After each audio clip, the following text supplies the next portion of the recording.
Yan, may mga ganyang, yan o, makikita nyo parang green. So kapag nakita nyo na ganyan, kapag binunot nyo yan, dito, yan, katulad nyo na, kung nakasaksak dyan, then binunot nyo, pag ibinalik nyo yan, minsan hindi na siya nagkakaroon ng contact. So doon lumalabas yung problema. Dito, yan o, kasi naimbak ng tubig. And kahit yung doon sa part ng dito, sa casing ng board, ayan o, nandiyan pa rin, napakapal pa rin dumi. Okay.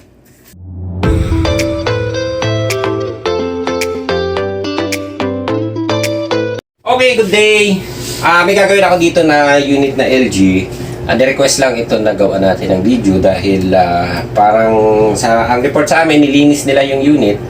Pagkatapos malinis, parang nagka-problema or nung check namin dito, wala siyang power. Pero sinubukan din naman namin i-check yung board. Tingnan natin kung may problema. Pero sa ganito, yun yung purpose din ng video natin.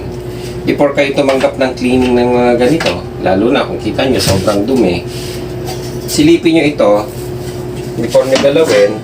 Pag nakita nyo na may mga corrosion, tulad nyan, ito katulad nyan, halos naputol na siya. Ayan. So, pinakamaganda, i-report nyo na doon sa may-ari na once na ginalaw nyo ito, maaaring maputol or magkaroon ng problema.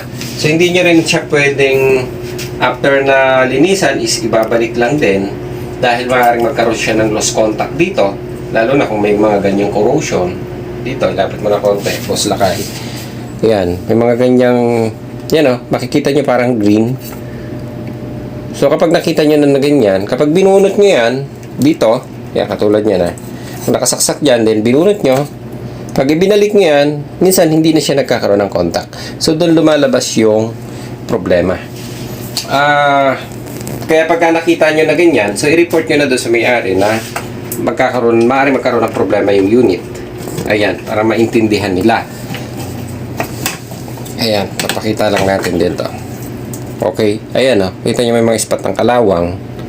And itong isang connector, ayan o,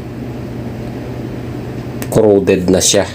So kapag binunot nyo siya dito, and binunot nyo din itong harapan na ito, nagkakaroon na siya ng lost contact. So kapag nagkaroon ng lost contact, kahit isa lang dito sa mga wire na yan, maaaring masira, makaapekto, or hindi umandar, or mandamay. Ang pinakamasakit niyan, sirain yung fan, or sirain yung pinaka mainboard dito.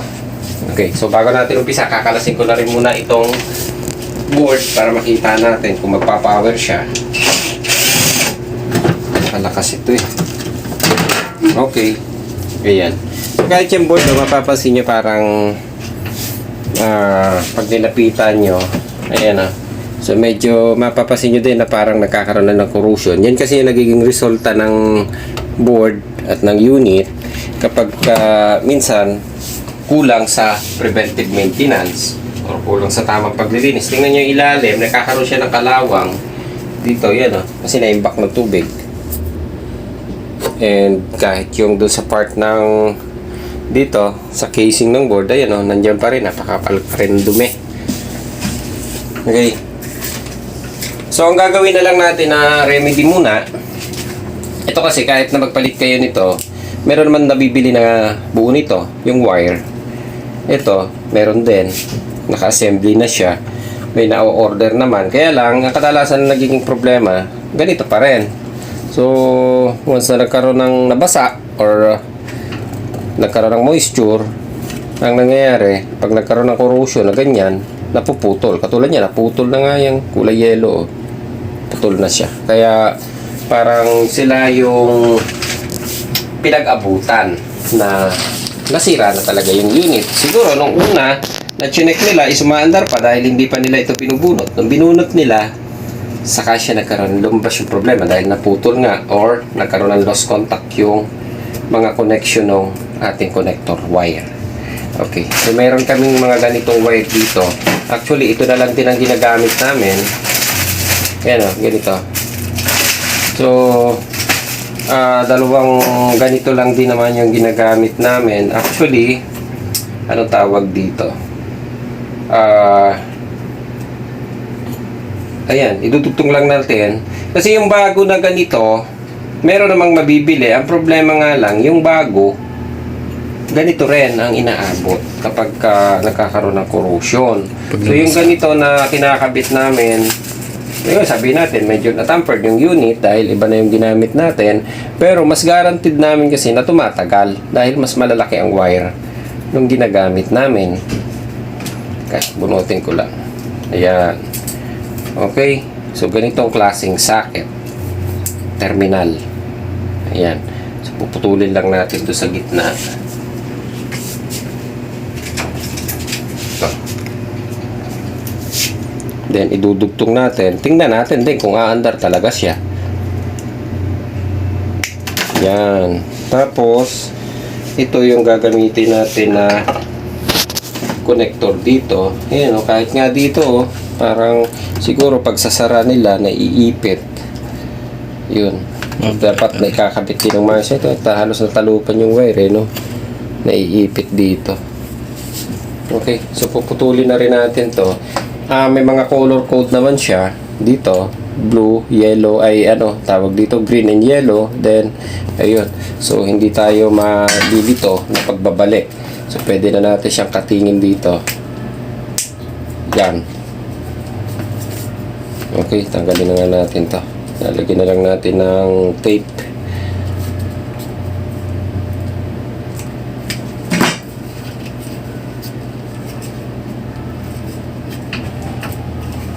Yun. Okay. So, 1, 2, ilang wire to? 3, 4, 5, 6. Okay, 6 na wire. So, yung 6 na wire, ilan ba to? 2, 4, 6. Okay, sakto to. 6 na wire dito. Ayan. So, meron siyang yellow, may green. Ito na rin ang gagamitin natin. Yellow and green. Ayun, may kaparehas.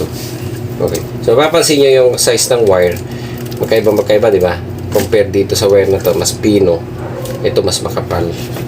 So, idudugtong na lang natin. So, kadalasan naman nagiging problema lagi yung dugtungan eh. Yan. Lakihan na natin bago iti-tape.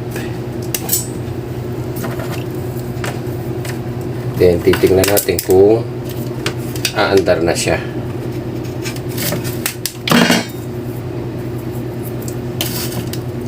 Yun. So, idudugtong na lang natin bago natin hinangan and lalagyan natin. Naubusan ako ng shrinking tube. Pero may shrinking tube kayo, mas maganda. Kaya lang, naubusan ako ng shrinking tube na maliit. Yun. Subukan muna natin hinang ito kung tatalaban.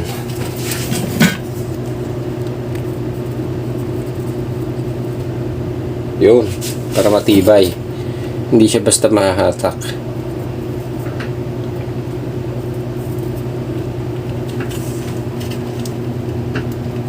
Okay. So, ayan. So, ganyan lang din ang gagawin natin. Kakabit lang natin ito muna. Then, ito red. Ito may red din dito. So, gamitin na lang natin muna yung magkakakulay.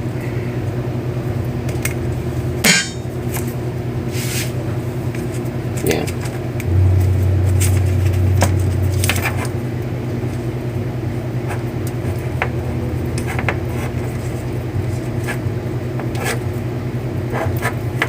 Okay, tapos saka natin ulit ihihinang.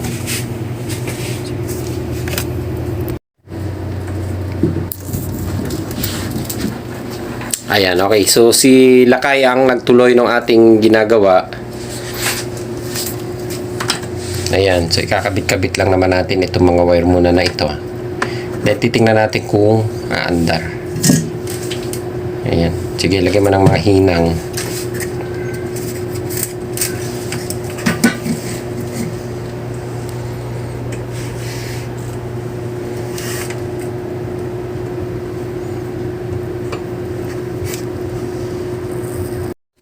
Ayan.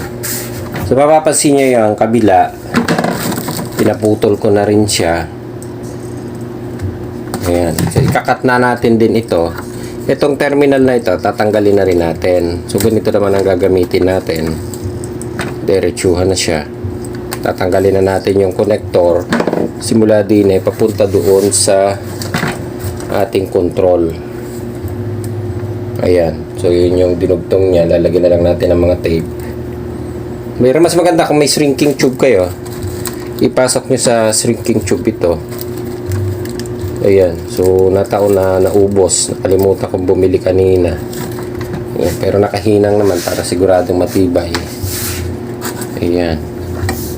So, magkakaparehas ng kulay yan. Yung apat na nasa dulo, sensor yan. Yun. Okay. So, mapapansin nyo ito. Tanggalin mo yung isang kamay mo muna. Ayan. Teka. Ito kasi, ang magiging problem nyo dito, kapag itinugtong nyo siya, hindi nyo siya may papasok dahil malaki yung aking sakit na pinili dito. So, kaya meron kaming ito, gunting yero.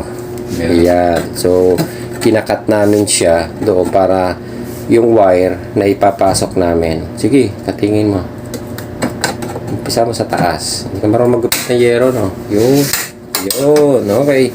Tapos, liliko mo siya. Hindi dyan. Papasok sa loob kasi masusugat ka pa eh. Iunat mo siya. Okay, tanggalin mo rin itong kabila pa na ito. Para kailangan ng plies. Yan. Okay, plies. Ipapasok mo siya pa loob. Okay. Sige, mamaya na. Dugtong mo na muna. Kukuha ko ng plies.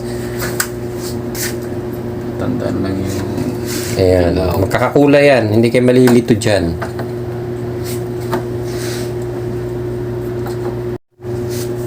So, ayan. Matatapos na tayo.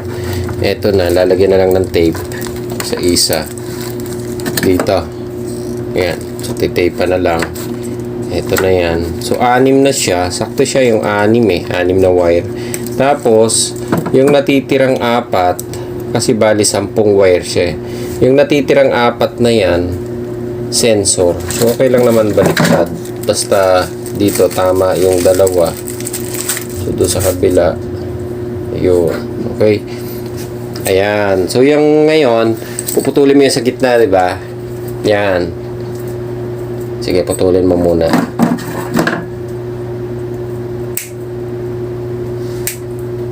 Yun. Okay. Ngayon, pag kinabit mo siya, kapag kinabit nyo pala yung ganyan, yung isa nakasalise. Bunutin mo isa. Sa nakaharap yung male. Yan. Kung yung female yung isa na nakaharap sa kabila, male naman, nakasalisi siya. Yan. So, magkasalisi dapat yung connection. Kasi para pag binunot nyo to, yung isa hindi mo maipapasok to sa kabila. Diba? Ngayon, pag pinagparehas mo, maaaring malito ka sa pagka kinakalas nyo. Okay? So, yung isa male, yung isa female. Okay? Magkasalise. Ayos. So, 4 lang ang magagamit mo na dyan para do sa sensor na lang. So, yung 6, kompleto na siya. Okay? So, dapat pala 4 lang yung isang socket na. Ayan. Pero okay na yan. Gitna lang ang patay na lang natin. Sige. Okay lang yan. Ayos. Sige. Kakabit muna natin. Then, testing natin kung gagana talaga siya. Ayan. So, medyo matatapos na tayo. So, ito yung pinutol namin na connector. Ayan o. Kinat na namin siya dito. Itong isa, nakakat na din. Ayan o. Yun. Tapos, ito na yan. Magkadugtong na siya. 2 socket yung ginamit natin. And connected na siya. So, ito. Nagputol na ako ng mga tape. Ayan, mga tape. Iti-tape na lang natin yung mga pinagdugtungan.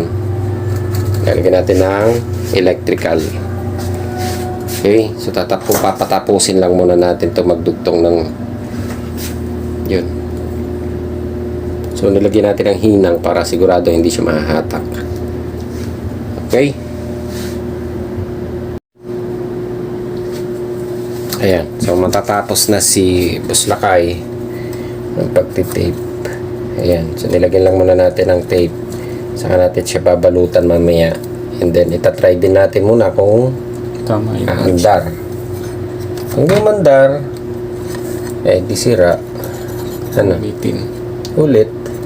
Abono. Ganun lang naman eh. Ayan. Okay. So, nilagyan lang natin ang tape muna isa-isa. Okay. So, tapos na natin idugtong. Tapos na nila kay idugtong. So, ayan na. Magkasalisi itong dalawa dito sa kabila. Asan yung isa? Yun. Ayan. So, pag binunot natin, yung isa, male.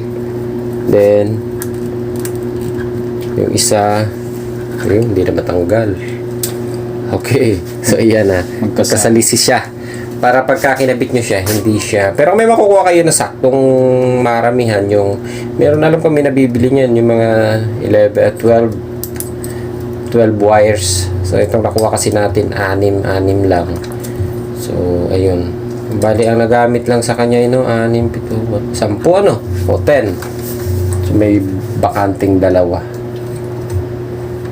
Okay. Ayan. Okay, so ngayon, iti-testing na natin. Ako na magti-testing. Ikaw magka-camera ngayon, Boss Lakay, ha? Okay. Okay, so i-double check lang natin to ikinabit ni Lakay. So, okay naman. Ayan. So, dapat laging magkasalis ito, ha, pagka kinakabit nyo, ha? Ayan. So, ito na lang yung problema natin. Mamaya, ayusin natin ito. So, babalutan natin ng maayos na tape dito at saka dito mamaya para malinis tingnan, ano. Pero bago natin gawin, iti-testing muna natin. Okay, so ayan, so i-flex ko lang yung bagong extension ko, ha. Nagpalit na kami, hindi na yung ayan, heavy duty na. Ano, oh yun, okay, ayun, so tumunog na. Ayan, saka mapapansin nyo yung light indicator dito. Patay natin ito ilaw, ayun, oh. So kapag kaganyan ang blinking ng light, yun. So, masasabi natin normal. Medyo magkakaroon tayo ng konting pag-asa na handar to. Okay, so buhayin natin. Boom. Yun. Ayos. Ayun na. Okay na. Yung... Ayun, maandar na yung pan. Okay. Ayun, maandar na yung pan, ha. Then, naka-70. Yun, maandar na rin ang compressor.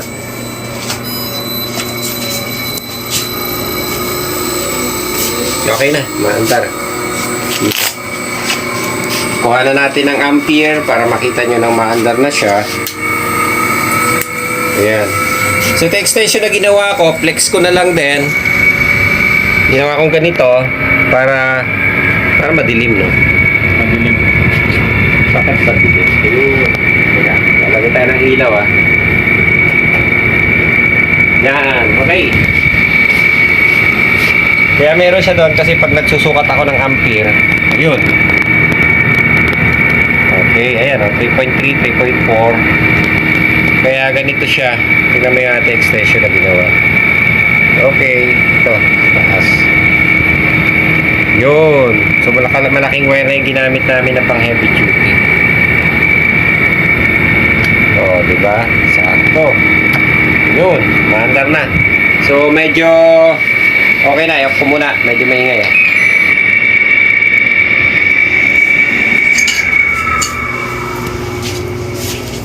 So, ayan. Mapapansin niya, medyo maingay na. Yung pan, yung bearing niya sa loob, medyo maingay na. So, yun yung nangyayari talaga dyan kapag kinukulang sa preventive maintenance. Tanggalin ko muna ito. Ayan. Okay? Tsaka kinukulang sa preventive maintenance. So, ito na lang problema natin. So, ito mapapansin nyo, kinat na lang namin ito. Kasi ito malaki. Kapag pinasok natin ito, kapag tinanggal nyo kasi yung cover at inlusot lang natin dito sa ilalim, so hindi natin siya mabubunot, di ba? Ngayon, kung doon naman sa harap, hindi siya, maring masikip siya kapag binend doon. Ito, na ganito. So, maring masikip kumaharang dito. Kaya kailangan pasok natin. So, kinat natin ito. Ayan, hindi ko makita yung plies, kaya gamitan na lang natin ng katala. So, discarding marines na lang din. Ayan. Okay. Yun. Ayos. Yan. Okay na. So, nilagay na lang natin na ganyan. Then, Ayun. Dito na lang natin siya ilalagay. Okay. Ayun. So, matatanggal na natin. Kapag bubunutin tong harap, ganito na lang. O, matatanggal na natin parehas. Dito. Matigas talaga to isa no? Yun. Okay. So, mapupull out na ulit natin siya. Ayan. So, ang purpose nun, kaya sabi ko sa lise, ito, isang male, isang female, para pag ibinabalik nyo dito, hindi Sakto siya, lang. hindi siya magkakabaliktad. Okay? So, syempre, yung para dito, yung isa, ayun, hindi kayo magkakabaliktad ng pagkakabit. Tama. Ayos. Okay, so lalagyan na lang natin ng tape ito. Saan yung tape natin? Ayun. Okay. Tapean muna natin ng maganda. Ayan, maganda sana kung nakapasok sa shrinking tube. Kaso, nataon na hindi tayo nakabili ng shrinking tube. Kaya electrical wire na lang, electrical tape na lang ang gagamitin natin.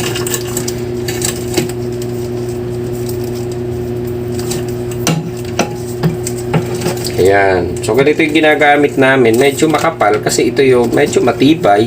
Kasi mga ginawa naman namin, hindi naman siya, usually hindi naman nagkakaproblema. Mas Madaling matibay matuyo. siya. Oo. Pag nabasa, madaling matuyo. Oo. Ayan. So, yung kadalasan nito kasi talaga yung issue. Katulad nito, syempre, kung ang unit is nilinisan mo, bago mo linisan, umaandar. Then, after mong linisan, hindi na siya umaandar. So, ito yung talagang medyo masakit. Masakit na sa bulsa. Napagalitan ka na ng customer. Nagbayad ka pa. So, ayun. So, swerte na rin at hindi nandamay ang ibang parts do sa problema. Ayan. So, titape na lang natin to para malinis-linis ng konting tingnan. Oop. Ayan. So, lagi nyo lang tatandaan, bago nyo linisan, or yan, katulad dito mga ganito, tandaan nyo na yung mga unit na alam nyo na madalas nagkakaproblema. Before kayo mag-cleaning, gawan nyo na ng service report, o gawan nyo na ng ipakita nyo na doon sa may-ari. So, kahit naman mga nagpi-freelance na technician, pwede naman kayong gumawa ng sarili nyong diskarte na service report kahit sa mga freelance para syempre iwas disgrasya din. Pero kung makakakuha kayo ng permit para maging fair din naman doon sa iba. Ayan. Pero kung talagang wala pa at mga sideline lang, freelance lang na trabaho, so tandaan nyo na lang ito, yung mga ganitong bagay, at least makakaiwas kayo doon sa mga pwedeng maging aberya. Ayan. Tape na lang natin ng dire-diretso hanggang dito. Okay. Ayan. Okay na. Then, ito. Lagyan natin. Ayos. O, di ba? Tapos, pasok ng maayos. So, lagyan na natin ng tape itong nabalatan na to.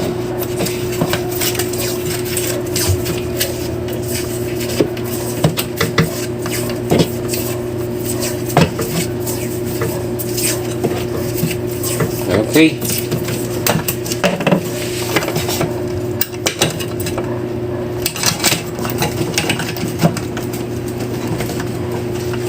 Ayan. Okay na. So, pwede nyo rin maibalik kung gusto nyo. Pero ako, hindi ko na yan. Ginaganito na lang. Binibend na lang namin. Open na siya. Para hindi masugat na. Oo. Para hindi rin makasugat. Ayan. So, tandaan nyo lang lagi. Ulitin lang natin. Kapag nagki-cleaning kayo nito, always i-check nyo na yan. Kapag nakita nyo, may katulad nyo, no? May umido. Yung may umido na siya. Dulo, umido. Dito pa lang, bago nyo galawin, like bubunutin nyo, paalam nyo na, pakita nyo na, ma'am, may corrosion na yan, no? O sir, may corrosion na yan. Pag binunot natin to, possible maputol. Or mayroon naman tayong remedy. Ganitong klase. Kaya lagi kami, pag nagsiservice kami ng mga ganitong unit, may dala-dala na kaming ganitong klase. Ito lang yan. Mabibili nyo naman to sa mga auto supply, meron to. May mas maliit na mabibili kayo, para 60 pesos din yata isang ganito socket. or merong mas magbibili na mas matitibay, mas maganda. Kaso ito, dyan lang namin binili sa medyo malapit na supplier namin dito. Ayan, okay na. Testing na lang ulit natin. Ito. So, okay na ulit siya. Mas matibay kasi itong ganito, kaya ayan, okay na siya. Kahit mabasa sa susunod na mag-cleaning, ayan, nandyan pa rin. Hindi siya basta napuputol o nagkakaroon ng corrosion dahil napapansin nyo ba? Ay, natanggal yung ano. Sabit ko lang to sensor Yan. Okay. Kasi nyo, hindi siya basta magkakaroon ng corrosion kasi medyo malaki ang wire and syempre yung hibla nung terminal mas malalaki compare doon sa dati. Ayan. And kung pwede naman, kung gusto nyo na ibalik sa original, pwede mag-order mismo sa LG ng ganitong klase na wire. May nabibili siya. May na-order. Pero kung i-DIY nyo, nakatulad nito, kami mas na-advise namin yung ganito. Para sa amin ha, ewan ko sa, syempre, iba naman doon sa quality ng service center. Sa amin, mas ina-advise namin yung ganito na DIY kasi mas matibay siya compare doon sa original na nakakabit na ganito. Kasi masyado maliit yung wire. Lalo na sa mga ganito na minsan paunan bago mag-preventive maintenance. Ayun.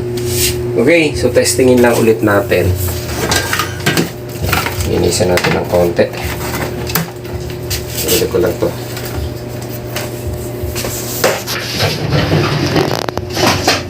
Ayan. Okay. So, ayan. Ito yung ating extension na bagong gawa. Ay, ginagamit to. Okay. Nilagay natin yung kabitan ng ayan. Okay. Ayan. Ine-on na natin. Patay ko muna ulit yung ilaw. Ayan. So, pagka ganyan ang blinking, normal yan. Medyo mawawala na yung kaba mo pagka ganyan na nag-blink yung ilaw nung yung main PCB natin. Ayan, mandar na. Mandar na rin yung compressor natin. Okay. So ito yung ating ampere. Dilim, no? Yun. Yun pa rin. Okay na. Ayan, so tuloy-tuloy na yung andar nito. Maayos na.